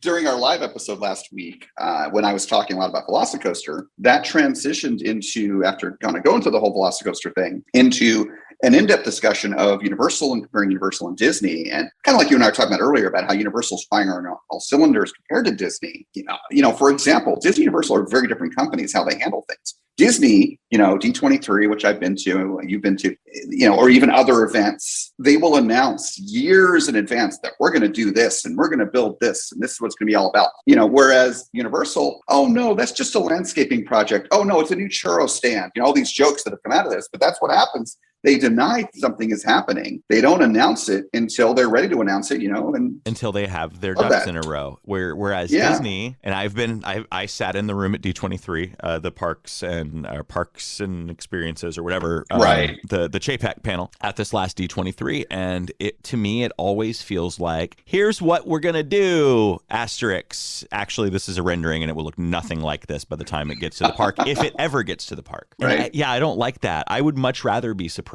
I would love, I would like, truly, I would love to be surprised. You know, I realize it's hard because construction projects there are going to involve thousands of people, whether you like it or not, and NDAs don't always work, et cetera, et cetera. Right. And it's very easy for me to have an NDA and call someone at Mice Chat and go, hey, don't say it was me, but blah, game over. You know what I mean? Right. So right.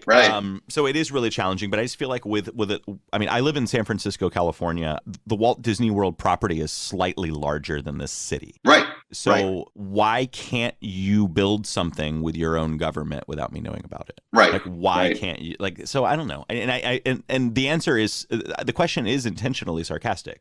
It's like, right. No, of course. I don't know. I think if they're paying that much attention to the internet and to what people think about the parks, then they know that a surprise is the only thing we haven't had in decades. You know? Yeah. It's disappointing. That's why I love how Universal does it, even with Epic Universe. You can see the renderings. It's pretty obvious. Oh, Super Mario Land is going to be there, and Super Nintendo Land's there. And I How to think Train that Your Disneyland Dragon took some notes on their Disneyland Forward announcement. Yes, there's a very obvious Black Panther section, and there's some stuff in that rendering that's designed to make all the fanboys go insane. So yes, good on. And they're not announcing. Yeah, they're not announcing everything yet too soon. So maybe they're taking a page from Disney, from Universal there. Right? Yeah, probably. Yeah, next year. Is it a coincidence that we've been on lockdown on off D23 years? No, I don't think it is.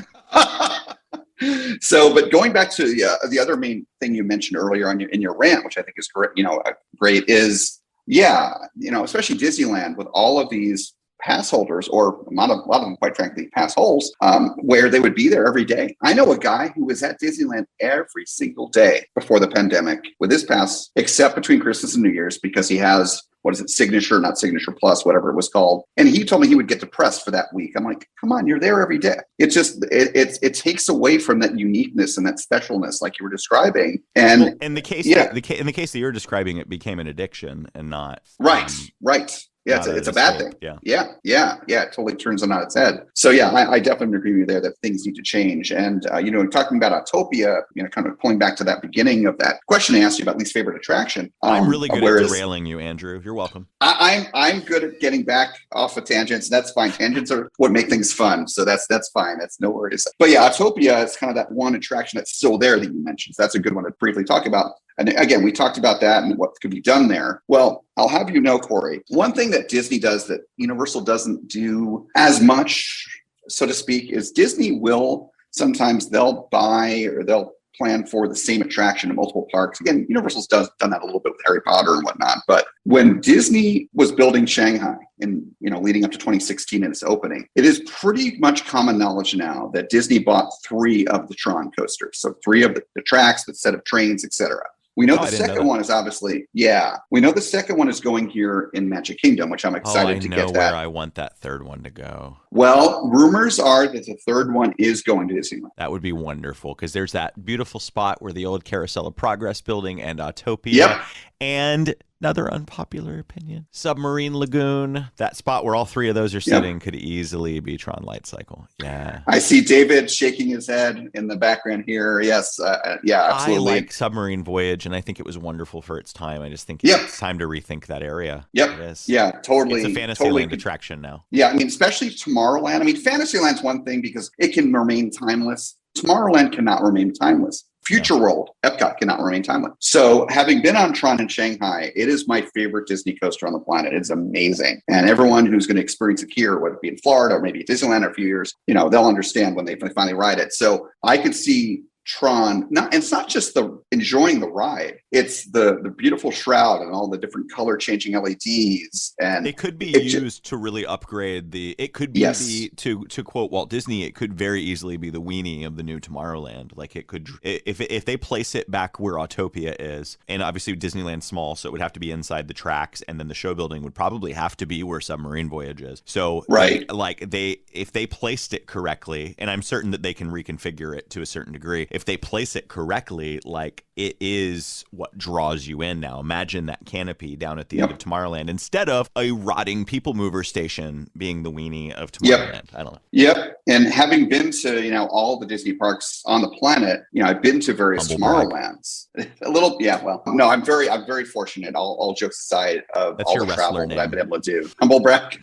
So, and it's usually been because of work, and I've just been able to go to China 2 years ago for work, and I'm going to go to Shanghai, of course. So I'm very lucky and fortunate with my career in that regard, and I do not take that for granted. But all the Tomorrowlands, they kind of pretty similar. But then you have Tomorrowland Shanghai, completely different. It's wide open. It feels so futuristic. It's beautiful. The lights, the music. It's a plaza you could, take the roller coaster out of and then drop in the middle of any city. Yes. Yeah, it really is. Yes. Yeah. So hopefully, I hope that my, one of my former home Disney parks, Disneyland, because I still love Disneyland. I look forward to visiting it again, hopefully soon when we can. Not right now, here from out of state, but I hope that Disneyland gets Tron. It deserves Tron. So, Agreed. But in any case, there was some good rants and some good discussions there. We could go on for hours, but I do want to. Of course. I do want to take some time here before we run out of time here in this interview to get into the kind of the last section, which again, as I said earlier, I'm really looking forward to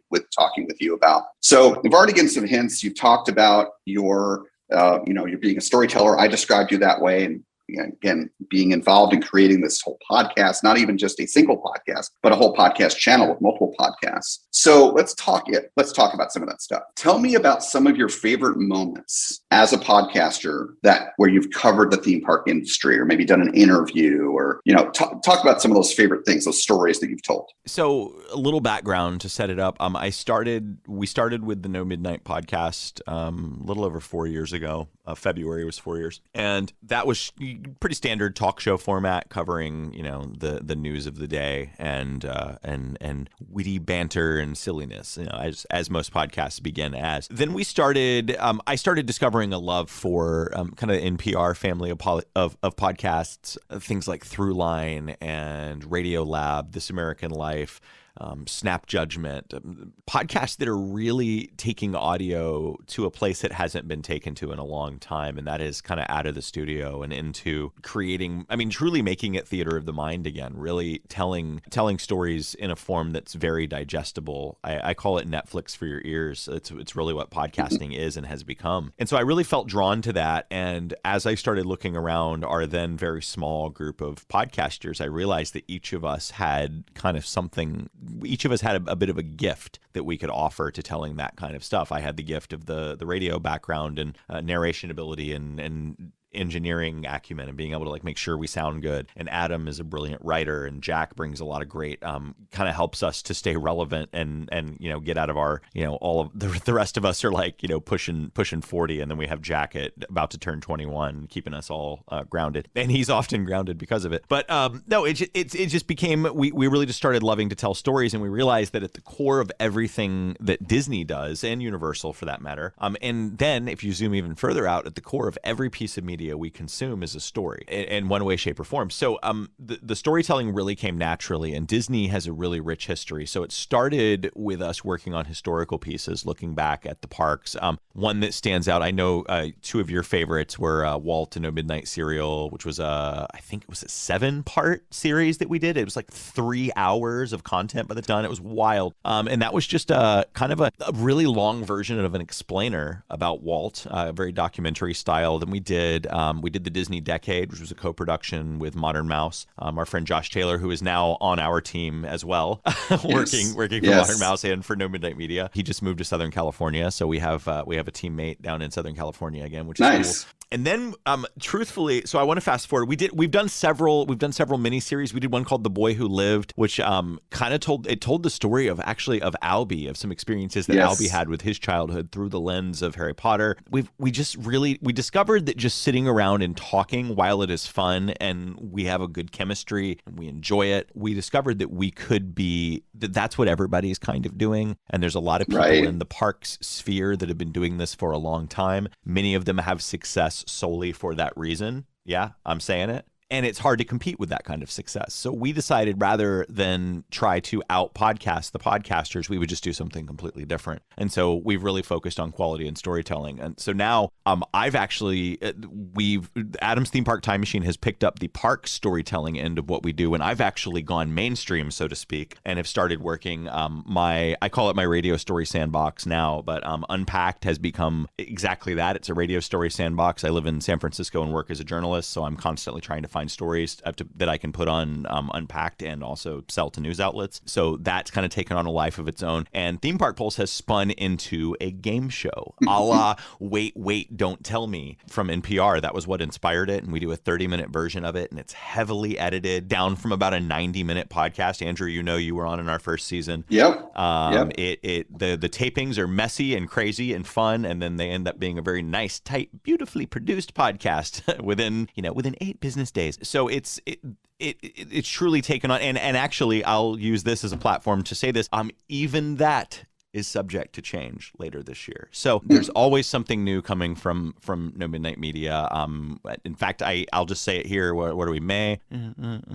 We're less than 6 months away from launching 2 new podcasts. So wow. Yeah. So and all of them in one way or another are based around storytelling. We're going to lean even heavier into our storytelling backgrounds and to what we do best. And Theme Park Pulse, the game's not going anywhere either.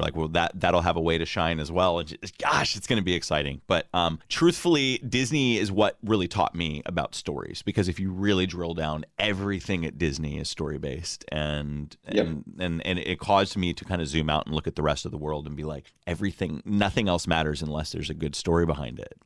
I don't care about it. What's the story? Why? The story is the why. Why care? It's the story. And Right, and as a queer person, as a member of the LGBTQIA community, there's something. I guess my beat as a reporter, you might say, outside of parks is covering LGBTQIA issues, and I think that that a lot of our stories as the queer community are being told to and for straight people, and not to and for us. So one of my goals as a journalist, one of the things that this storytelling has inspired is not so much thinking about the story and how it's being told, but who it's being told to, and how, and the language and how it's packaged. Are we making people feel seen in our work? And so that's going to inspire one of the things we're working on later this year as well. Nice. Well, all the things. All the things. So, again, as I mentioned earlier, I've been a listener and fan and for a long time a Patreon member, and I'm planning on coming back, just working out some personal situations. Yeah, your money's no good here. Yeah. But, for a long time, for about 3 years now. So almost the entire length of things. And I'm always excited to see what you guys are going to do next. And not just what are they going to unpack next? What are you going to do on Theme Park Pulse the game next? But more the bigger things like you're talking about, new podcasts, new ideas, new major pivots, basically, because you guys are so creative, and that's awesome. Thanks, brother. Appreciate that. Yeah, of course. So I do want to touch upon, and it's for the benefit of our listeners. You did mention a couple things there, and yes, some of my favorites. I have more, but I just didn't want to do my entire resume. No, of course. Again, I'm always looking forward to what you guys are going to do next. And, as Unpacked, for example, has ventured, as you were describing, out into the real world beyond the park gates. You guys have done some great stories, really interesting stuff. And, even during the pandemic, talking about pandemic stories and people, going through COVID and whatnot. I mean, really, really good stuff. Like you said, like a beat reporter, but with your creativity, for sure. But again, for the benefit of our audience, the No Midnight, and by the way, we should probably do this real quick. I love why you named it No Midnight. So I have a couple of your shirts.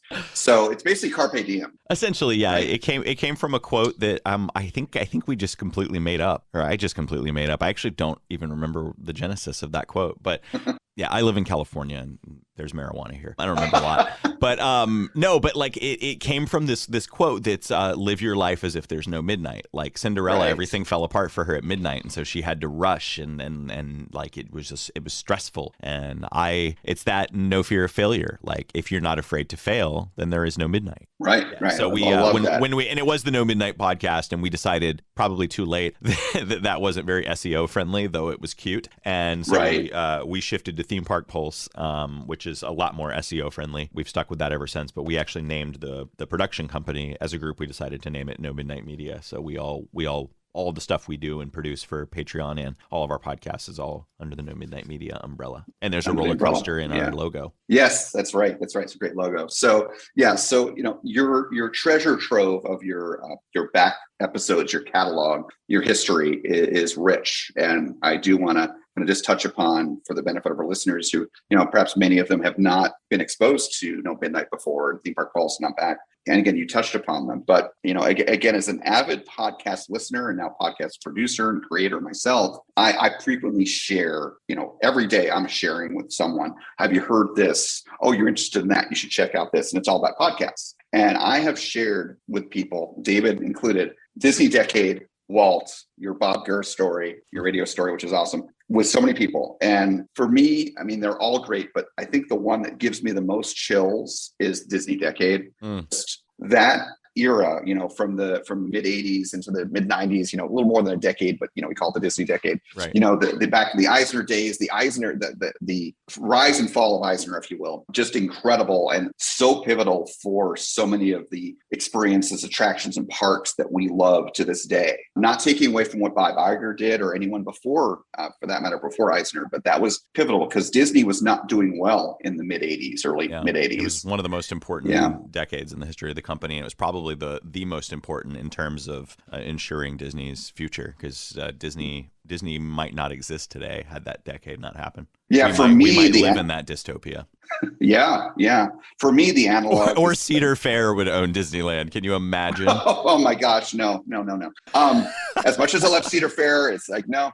Six Flags over Disneyland. My favorite companies, if I had to name my three favorites, I have to do four now. Disney Universal, Apple and Tesla. And Apple, for example, Steve Jobs coming back to Apple in the later 90s, that's the analog to what Eisner did at Disney. Oh, yeah. So, and it's just so pivotal. Breathe new life into it, yeah. Exactly.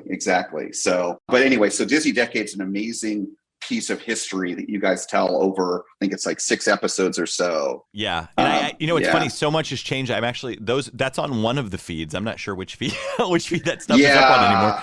I know on Unpacked, one thing that I think people might resonate with a lot was Brett, Mickey, and Walt. Was a really fun series. I got to sit down with Brett Iwan, who's the current voice of Mickey Mouse, one of the 2 current voices of Mickey Mouse. He's traditional Mickey, and then Chris Diamantopoulos is the I call it the Ren and Stimpy Mickey, the one that's in the attraction is Chris Diamantopoulos. But unprecedented access. I got to just truly spend days with Brett Iwan, go to his home, play with his nerdy backyard train, and I interviewed his mother and his father and his brother, and really went in depth. And I think that also was about 3, maybe even 4 hours by the time it was all done between the 3 episodes. It was a lot of content, and that's still sitting in the Unpacked feed as well. That was a really fun series. A lot of bonus content with it too, Q&As and fun little bonus story episodes. And I love making stuff like that. It's super fun. Profiling interesting, fascinating people is really, really a driver of my passion and my storytelling these days,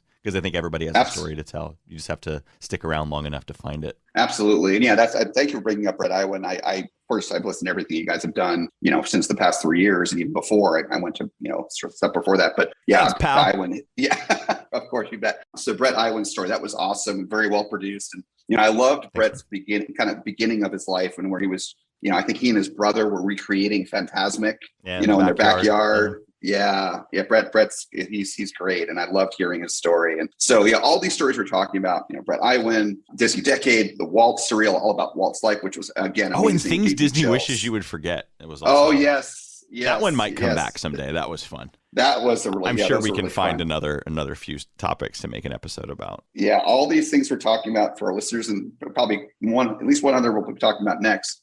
These all can be found either the Theme Park Pulse podcast channel or Unpacked. Is the other, or just midnightmedia.com. Everything's kind of aggregated through there. Yeah, on the website. Yes. So one of your more recent episodes podcasts that you did, which is more radio style, which again gave me chills. I remember listening to it. This is going back, a year and a half ago or so now, was the relationship that you built with Bob Gurr to where you came to the point where you were friends with him. You, Adam, etc. I still email Uncle Bob every couple of weeks and check in with him, because that is and he sends very, very long emails complete with pictures and reply. It's very cute. Oh, nice. Yeah, that's how he likes to talk. Your friendship had culminated, to the point where you got to go to his home on my birthday, interview him on your birthday. Yeah. Yes, because you're a Scorpio like me. Yes. Yeah, interviewed him in his home and had Thanksgiving dinner with him. Essentially, yeah. It was that week, but it was like we just cooked dinner for him. He invited us. We were on the way to Disneyland. It was me and Albie and Philly at the time, and it was the night of my birthday. He was like, "Yeah, stop by and we'll do dinner." So we stopped by. He did. I guess he just assumed that we were going to drive, so he walked out and hopped in our car, which was full of people and luggage. So we had to move some stuff around to make room for him, and we went to the grocery. I'm still looking back on it, and it blows my mind. Went to the grocery store with Bob, and we bought food, and we came home and cooked, and he gave us the tour, which you hear a lot of in that story. I asked, I was like, what's a story that you don't feel like has been told enough? And he said, why I left Disney. And I was like, ironically, I've never heard that story. So I was like, do you mind telling that story? And he was like, yeah, let's do it. And so at one point after dinner, his demeanor changed, and he was like, let's do this. He went into interview mode and was like, get your stuff, let's go. Let's start. He went into business mode, and he gave a lot, and I think it was really special. It was a really special story at a special time. That was almost 2 years ago. Yeah, almost 2 years ago, but 2 years this November, I believe. Yeah, I mean, really, in kind of an unpacked kind of way of doing things, really unpacked his life and some of the aspects of his career at Disney and why it came to an end, like you said. And I'm some not things done that, maybe, with Uncle Bob.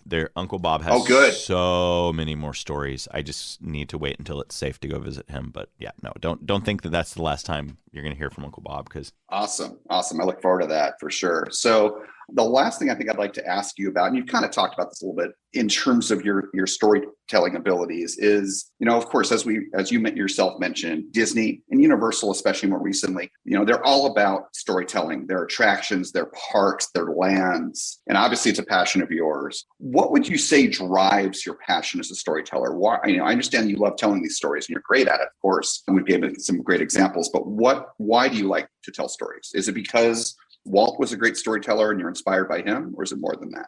I worry about our stories being lost. I think about our elders. I think about people that have, I look at myself at 38 years old and realize how much wiser I am than I was at 21. You know what I mean? And so sure. I look back, I look at all, my friends that are in their 60s and 70s and 80s. Bob Gurr's in his 80s. It's like, these stories aren't going to be here waiting to be told forever. Bob Gurr personally has told me some stories that he's like, no one's ever had the balls to ask me about that. And I was like, wow. I do, and so like I don't know.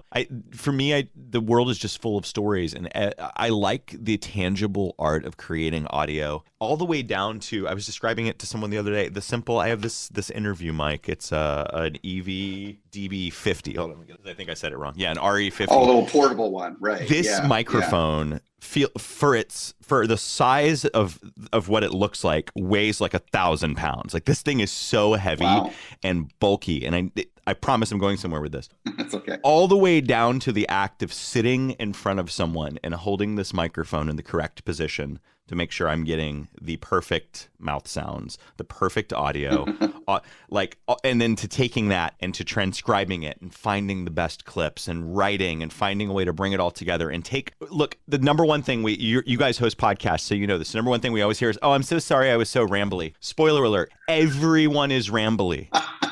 Right. Like, the reason edited storytelling sounds so good is because someone found what you were trying to say and simplified it and made it digestible. And I love doing that because the world is complicated and I don't understand a lot of stuff. I say this to people, even on subjects that I know a lot about. I say this to interview subjects. I say, as you're talking to me today, think of me as a really bright 12-year-old. And a very curious one. Yeah. Correct. Because that right there tells you you're dealing with a person with some intelligence. This is a person that can hold a conversation, but assume I know nothing. Right. Right. And I don't learn the way most people learn. I dropped out of high school. Here's the real answer to your question. That has nothing to do with Top Thrill Dragster. I dropped out of high school very much against the advice of my family because I felt from a very early age that I was struggling and was not getting the help I needed and knew what I wanted to do already. 25 years later, I'm still doing it. Wow. Yeah. So I don't know. I think that I don't know. I don't know where else to go from that. But no, that makes a lot of sense. Yeah. It drives me because I've never learned the way. This is where that thought was going. I've never learned the way that society teaches us to learn. I have to have a genuine curiosity about something to learn about it. But then once I do have a genuine curiosity, the curiosity is insatiable. And I become an expert on something quickly. And I think I've been given a gift of being able to take things that are semi-complex and explain them in a way that makes people understand them and understand the heart of the story. So I like telling stories, but not even my own. I'm really, believe it or not, I talked for 20 years, mostly about myself on the radio. And I'm at this stage in my life, I'm very uncomfortable with it. I'm because it's no longer about me. It's about telling stories that matter to the people that are listening to them and the people that are telling them.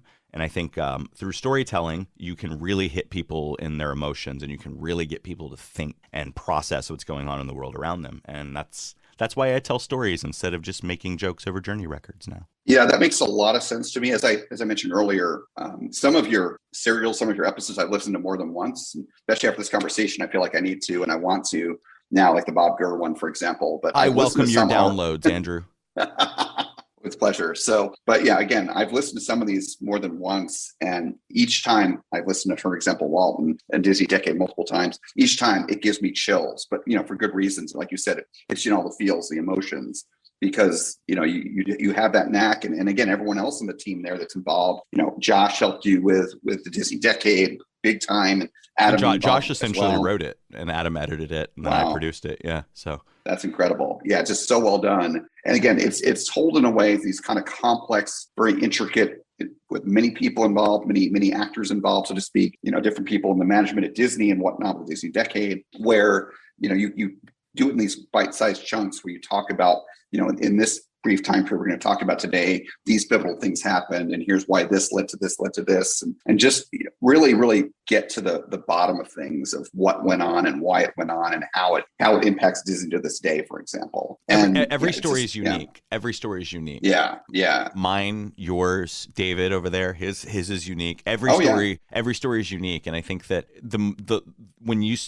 I now view part of my not having a fear of failure is that I now view every potential failure as a great story. I dive in headfirst into situations where I might fail, because you know what? If I do, hell, I can write about it. I can share that with people, and maybe somebody else can learn from it. So I think it's healthy to approach life that way, and that's where you find all the good stories. Exactly. It can be a learning experience for you. It can be a learning experience for the listeners. And I look at how you describe. I was thinking about this already when you first started to answer that last question. We were talking about Bob Gurr right before that. And, Bob is not young in years. He's had a very full and incredible life. He would be really mad at you for saying that, though, because he's young at heart. He loves to remind me in a way that I can't share on this podcast that he is young and virile. He has a very funny sense of humor. Yeah, that Bob Gurr. Oh, yeah. Wow. Okay. Yeah, I know he has a great sense of humor. It's but yeah. There will be a very unfortunate time when Bob Gurr is no longer with us, unfortunately. That's not something I want to think about, because he's an amazing, one of the most pivotal Imagineers with Disney and the things he's done in his life. And me being an engineer, and Bob's very mechanics type person, I can relate to it, way his mind thinks. So you being a person and your team that have captured and will hopefully continue, it sounds like, to capture, more of the amazing life that is Bob Gurr, that person that is Bob Gurr, that will be saved in the podcast annals for years to come, for the future generations. And I look at it, when I was a kid, you and I are very similar in age. I'm just a few years older than you. So you grew up in the 80s and whatnot, 90s. I don't have really much of any photos anymore from when I was a kid, because that was before the digital age. But you know what? Ever since the late 90s, I've got my photos, and I look back at them and I treasure them. Well, podcasts, especially storytelling based podcasts about real things, not fictional things, they are a historical record. And you guys are doing an amazing job with that, with theme parks and other stories beyond. So. That's something I meant to say in my answer earlier. Another reason I like to tell stories is because it is an oral history. It is documenting what we've been through. I specifically work on a lot of stories about the queer community. And again, it's stories that don't get told because they aren't palatable to the mainstream audience. But the reality is our experiences are unique and valid and need to be told and need to be captured and documented and saved for history. Yeah, and we're all be better for it. Absolutely. And that's really, really good work. One kind of last main question for you. I asked this of all the people I interviewed for this podcast. You've told us so much great information, shared some perspectives and some really valuable reasons why you're a storyteller, and that's really, really deep. But besides what you've already shared, is there anything else, any other advice you would like to go ahead and share with our listeners? Quit your job and do the thing. Good. Really, like whatever that is in your heart that you want to do, like what the hell are you waiting for? Like, yeah. So as a fellow person of passion, Kory, one of my idioms, I love living by idioms because, there's a reason why they exist as idioms. They're kind of like stereotypes, but in a very positive way. And one of the ones I really live by is a life without passion is a life not lived. Agreed. If you don't find passion in your life, and again, we try to encourage our listeners to live better lives, to face their fears, to conquer depression, to conquer anxiety, conquer things that are holding oneself back.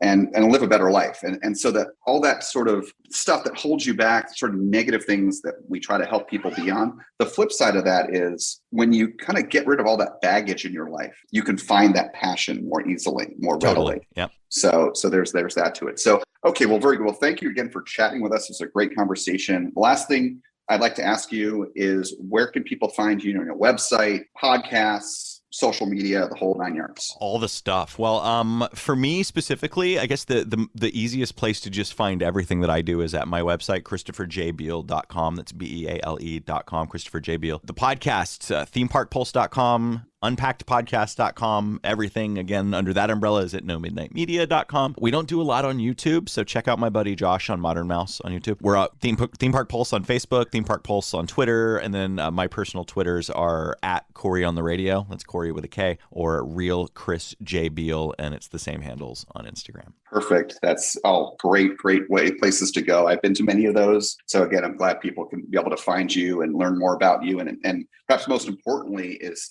to experience your work. Thank you. Thank I you really very much, appreciate Kory. that. My pleasure. Thanks for joining us today, Kory. And hopefully we'll see some great stories from you soon. Thank you very much for having me. Thank you, Andrew. Thank you, Kory. That was a really good episode, Jenna. Yeah, I kind of want to interview him myself just because being a Disney fanatic myself and knowing a lot of things about Disney, I love learning more of the magic that happens. Yeah, and I think just like when I was listening to his Bob Gurr episode, he really did a good job of showing how all the way from when Walt was around to when Walt passed away, how much the company changed. Yeah. From what Bob Gurr showed. And yes, and what Kory talked about today, just for his love from the very beginning, his love for Walt Disney, it's very fascinating, and he does an incredible job. And I'm really honored, and I really want to thank Kory personally for coming on our podcast, helping us launch our first season. I will just say it was just really fantastic. I am kind of words taken straight out. I don't know what to say. I mean, it's just like that, okay, I gotta stop, remember to breathe, because I'm kind of like holding my breath thinking like, okay, how is this going to play out? You know, how is everything he said, you know, he captivates you listening to him. I mean, it's just, he's amazing. Yeah, I mean, he is really awesome. And if you guys make sure to check out his podcast, it's really awesome. And yes, this was a fantastic episode, great interview. So I really want to thank all you guys out there for taking the time to listen to us. Make sure to hit that subscribe button. Make sure to give us a thumbs up or a 5-star on this episode, and make sure to share it with your friends and family and colleagues. But those that want to get feedback, Justin, how can our listeners be able to contact us? If you enjoyed today's episode, be sure to like and subscribe wherever you get your podcast. And if you want to see more from us, we upload every Friday. And check us out on Facebook, Instagram, Twitter, YouTube, all at Coaster Challenge. Links in the description. Thank you, Justin. So, yes, guys, make sure to send us some feedback, send us some comments. We'd love to hear from you. We got a very exciting episode going up next week.